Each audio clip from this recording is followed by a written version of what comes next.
Mas vamos falar desse vídeo que circulou. Primeiro eu sei que Luciana vai polemizar nesta fala comigo, mas eu queria falar de forma a repudiar como se trata a informação nesse país. Como a Polícia Federal, como o Supremo Tribunal Federal tratam a informação nesse país. Fragmentos do vídeo foram revelados para colunistas de alguns veículos. Estou falando do G1 e do Estadão. Alguns jornalistas tiveram acesso a fragmentos do vídeo. Eu acho isso um absurdo, porque isso me remete à espetacularização da notícia. Então, os entes que são responsáveis por investigação, pelo acompanhamento do processo jurídico, favorecem jornalistas que recebem fragmentos de um vídeo que tem 1h e 33 minutos. Um vídeo que é significativo para o entendimento do que pode ou não ter acontecido nesse país. E alguns jornalistas são privilegiados, ficando até 24 horas com fragmentos do vídeo, divulgando a seu bel prazer fragmentos do vídeo em colunas. Eu queria primeiro discutir essa questão da isonomia da informação e desse espetacular hábito de transformar a notícia em show, favorecendo setores da imprensa quando deveríamos ter todos ao mesmo tempo a disponibilidade esse vídeo, se é que ele tinha que ser divulgado oficialmente, porque senão ele foi subtraído de maneira ilegal. Queria ouvir a Luciana a respeito disso. Ô, Paulo, você vai brigar comigo, mas na verdade o escândalo está naquela reunião. E não, para mim, nos veículos de comunicação que podem ter sido privilegiados. Até porque, no dia de hoje, o ministro Alexandre, ele divulgou a íntegra daquele material que foi apreendido pela Polícia Federal em poder do Mauro Cid. Então, para mim, escandaloso, sim, é uma reunião onde nós temos o então chefe do Poder Executivo reunido com todos os seus ministros ali, discutindo a divulgação de notícias fraudulentas, discutindo não. Na verdade, eles estavam ali reunindo para preparar, em atos preparatórios de um golpe de Estado. Então, isso para mim que tem que ser objeto realmente de discussão e de reflexão e de espanto. E não porque uma rede ou outra recebeu esse material que hoje está divulgado na sua integralidade para nós, enquanto aqui também um canal de comunicação, estarmos como estamos fazendo agora à noite, discutindo. Então, para mim, não é discutir porque a B foi privilegiado. E vamos discutir o que está sendo ali, o que foi dito e realmente o que está sendo apurado pela Polícia Federal juntamente com o Supremo Tribunal Federal. Óbvio que eu vou discordar de você, mas antes de discordar de você, eu queria ouvir o Claré. Diga lá, Claré. Paulo, para não ficar chato, não ficar remoendo, não ficar impugnando cada palavra aí que a doutora Luciana falou, eu quero ir por um outro lado, mas dentro do mesmo tema. 240 bilhões de reais é o rombo deixado pelo governo Lula nesse primeiro ano no Brasil. O deputado federal Nicolas Ferreira está respondendo um inquérito na Polícia Federal porque falou que o Lula era ladrão. Inquérito. Polícia Federal, gente. A máquina. Então, para mim, tudo isso que nós estamos vendo aí é uma cortina de fumaça. É uma grande cortina de fumaça para tampar o que está acontecendo no Brasil. Eu respondendo especificamente a sua questão sobre por que foi para Estadão, para Globo, lógico, é tudo uma narrativa. Se você assistir aquele vídeo e ver o tal do documento, não é documento nem nada, né? Não tem assinatura, é um encaminhamento no WhatsApp. Se você olhar com isenção, você vai ver que tem nada de golpe naquilo ali. Tem nada. Agora, se você quiser uma narrativa, você vai começar a enxergar assim. Então, eles precisavam da narrativa. Vamos chamar os amiguinhos da imprensa. É isso. Luciana, eu acho, como profissional de comunicação, eu acho repugnante ouvir que um vídeo que tem tamanha importância na discussão que se está tendo hoje no país, Claré dizendo que não há nada ali dentro, outros dizendo que sim, Um vídeo de tal importância, ter ficado 24 horas no poder de 2 veículos de comunicação em fragmentos, que divulgavam fragmentos do mesmo vídeo. Só 24 horas depois que o vídeo veio à tona, é que o ministro Alexandre de Moraes, é claro, deve ter visto o rombo que a sua atitude tinha causado na estabilidade da conversa democrática desse país, resolveu disponibilizar e abrir o sigilo e liberar esse vídeo. Então eu acho que a gente precisa chegar num momento em que nós queremos um país maduro. Porque, veja bem, nós, o Brasil todo, ou boa parte do Brasil, se rebelou contra a forma como o ministro Sérgio Moro, por exemplo, se filiava a jornalistas, hoje senador, inclusive, mas juiz Sérgio Moro à época, se filiava a alguns jornalistas para divulgação de trechos das suas ações na Operação Lava Jato. E naquela hora todo mundo se indignou com Sérgio Moro. E os mesmos que se indignaram com Sérgio Moro agora não se indignam com Alexandre de Moraes, que tem o mesmo comportamento, que permite que o vídeo seja divulgado em frações, fragmentos a interesse deste ou daquele veículo de comunicação. Então eu acho repugnante a gente não dar valor a esse equilíbrio que é um senso de isonomia da atividade do jornalismo. Isso para mim em que pese o fato do vídeo, eu quero voltar a falar do vídeo, mas em que pese o que está lá, o conteúdo do vídeo, é um absurdo, porque aí eu vejo um contrassenso.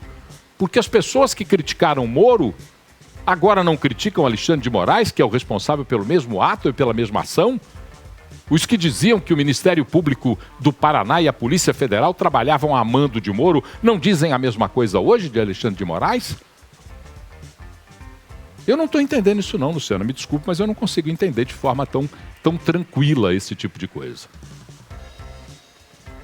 Não estou falando em tranquilidade, Paulo. Até mesmo que você, como jornalista, sabe que você tem as suas fontes, assim como todos os jornalistas podem ter para tratar dessa matéria. O que me espanta é você ficar indignado porque houve, a princípio, isso se de fato houve, uma seletividade nos meios de comunicação que receberam esse material. Lembrando que nós estamos hoje na era de internet, ou seja, no meio digital, no mundo digital, e que uma notícia posta hoje, ela se alastra, e não focarmos no golpe de Estado discutido ali por meio dos ministros de Estado, por meio de alta cúpula do Exército. É só isso que eu fico espantada, que nós estamos falando há 5 minutos sobre isso e não adentrando na gravidade, porque embora o Claré não veja gravidade naquilo ali, eu entendo que foi gravíssimo o que foi divulgado, uma conspiração gravada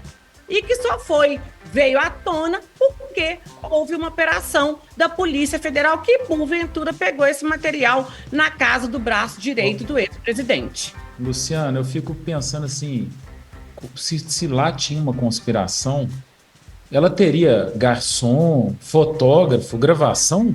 Não é possível. Não. O que me chama a atenção no vídeo... Eu vou falar, tanto que eu vou dizer que eles não sabiam, os ministros não sabiam que estavam sendo gravados. Estava ali, um ministro estava falando, perguntou para Bolsonaro, está sendo gravado? Ele fala, não, só foi gravada a minha fala e foi gravada a íntegra. Inclusive, Braga Neto fala, não está sendo gravado, não. Você acha natural a discussão? O que o próprio presidente fala, eu sou um deputado de baixo, fui deputado de baixo clero, não tem como ganhar a eleição. Ele sabia que não ia ganhar a eleição, falou claramente, está no vídeo, que não ia ganhar a eleição, que a esquerda ia ganhar a eleição e que, consequentemente, eles estavam preparando o quê? Um golpe. Preparando o quê? Acionando os militares ali para tentar compelir os militares, colocando o pessoal na casa do chefe do chefe do comando para poder ali compelir os militares a aderirem atos do golpe. Então, assim, sinceramente, falar que aquela reunião é natural, nossa senhora, a gente deve estar em outro. Nós estamos em planetas diferentes. Eu assisti o vídeo na íntegra. Eu assisti uma hora. Certamente estamos em planetas diferentes, mas planetas dentro de nossas próprias mentes, Luciano, porque Para mim, golpe é outra coisa. Ele realmente fala, é um deputado, como que eu vou ganhar? Ele ganhou em 2018. Então não é isso. Essa não é a leitura que se deve fazer daquela frase. Ele está simplesmente mostrando que no entendimento dele, não é o meu, no entendimento dele, existia sim uma força maior que queria de toda forma que o Lula fosse o vencedor por inúmeras questões, por ele não entrar em certos conchavos e tal. Segundo ele, não estou afirmando que eu penso assim. Daí para um golpe, gente, golpe é outra coisa. Olha, do vídeo me chama a atenção, eu assisti... Vocês vão deixar eu falar, não? Agir antes das eleições. Agir pra quê? Só queria saber se eu vou poder falar. Então. Eu vou poder falar, vocês estão me ouvindo? Parece que vocês não estão me ouvindo. Eu estou tentando falar aqui, eu posso falar agora um minutinho? Eu só queria dizer o seguinte, eu assisti o vídeo na íntegra, 1h e 33 minutos. Acelerei algumas partes, porque tem partes que são desinteressantes, mas assisti o vídeo na íntegra. Duas questões me chamam a atenção naquele vídeo. Duas questões particulares me chamam a atenção naquele vídeo. Quando o presidente Bolsonaro, o ex-presidente Bolsonaro, fala que vai usar o seu exército e 23 ministros. O exército não pertence ao presidente da República, embora ele seja o chefe do exército, né? Simbolicamente, o chefe do exército é o presidente da República. Mas ele se apodera do exército como se fosse dele o exército brasileiro. Isso me chama a atenção.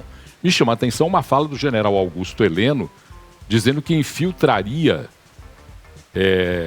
integrantes da ABIN, da Agência Brasileira de Informação, dentro de setores da esquerda para poder acompanhar os movimentos da esquerda. E nesse momento, Bolsonaro diz, isso é um assunto que eu quero conversar com você reservadamente.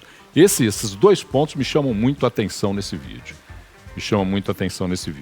Eu acho que o restante do vídeo tem uma conversa de alguém que estava avaliando que perderia a eleição mesmo e que, inclusive, simbolicamente acredita nas pesquisas, porque o presidente Bolsonaro, o ex-presidente Bolsonaro, durante todo o tempo que esteve na presidência da República, ele desmereceu as pesquisas, desvalorizou as pesquisas, e na reunião ele disse que as pesquisas apontam a vitória de Lula. Então, ele acredita em pesquisas e foi uma revelação para todas as pessoas que assistiram aquele vídeo na íntegra. Diga lá, Luciana.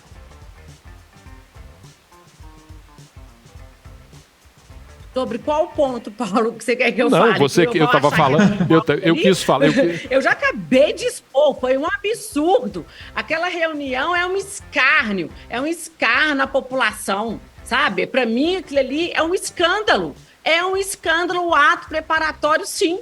É exatamente envolvendo todos os ministros, falando da Comissão de Transparência Eleitoral, que eu fazia parte, falando em acionar a OAB para poder, e a OAB negou que ela foi procurada para poder assinar o manifesto, mais uma vez criando narrativas de ataque às urnas eletrônicas. Assim, simplesmente eu fiquei pasma com o vídeo que foi divulgado. Pasma. Paulo, eu acho que é muito importante, até pelo que a Luciana está falando, existem sim, né, denúncias da parte do Bolsonaro contra urnas, é o entendimento dele, né? Agora, daí a falar em golpe, eu queria que vocês reparassem, tem uma parte do vídeo, Paulo, onde abro aspas para o Bolsonaro, ele fala assim, nós vamos esperar chegar 23, 24 para CF, depois perguntar por que não tomei providência lá atrás, aí negrito, Paulo. E não é providência de força, não. Não é dar tiro, ô Paulo Sérgio. Vou botar a tropa na rua, tocar fogo, metralhar. Não é isso. Quer dizer, ele falou por algumas vezes que não tinha nada a ver com força. Eu acho que é muita forçação de barra falar que... Se não é com força, é com o quê? Qual que se não é com a força, era com o quê mesmo? Era através da forma que ele fez, ou seja... denunciando para aqueles embaixadores, expondo as questões dos conchavos. Denunciando para os embaixadores fake news, notícia fraudulenta. Ele trouxe os embaixadores exatamente para criar uma narrativa de que o sistema eleitoral brasileiro não é eficaz. Não é seguro, para isso que ele trouxe, para respaldar, e por isso ele foi condenado e ficou inelegível pelo Tribunal Superior Eleitoral, exatamente por essa reunião. E daí, para um golpe de Estado, existem milhares de quilômetros. Eu queria que você me explicasse o que tem disso para um golpe de Estado. Assuma, Luciana, que a questão toda é a questão da urna eletrônica que te incomoda. Não é golpe. Não vá por essa narrativa. Vocês todos que estão indignados com alguns pontos, que eu concordo com você, eu acredito na urna eletrônica. Vocês que estão indignados por questão de urna, ou por questão de educação deles, sei lá, estão partindo para o lado do golpe, porque não encontraram outras questões, como Mensalão, Petrolão e Lava Jato.